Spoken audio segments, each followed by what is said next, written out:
বিয়ের পরে আমার একটা নতুন ভয় হয়েছে। দাঁড়াও তোমাদেরকে ঘটনাটা খুলে বলি।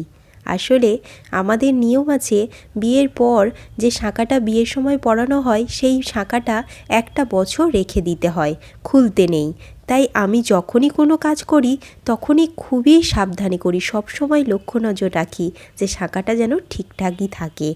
সত্যি একটা অন্য ধরনের জীবনে মেয়েরা বিয়ের পরে প্রবেশ করে। আমার কাছে শাঁখা পলার গুরুত্বটাই অনেকটা। শুধু আমার কাছে না, সব মেয়েদের কাছে শাঁখা পলার গুরুত্ব অনেক।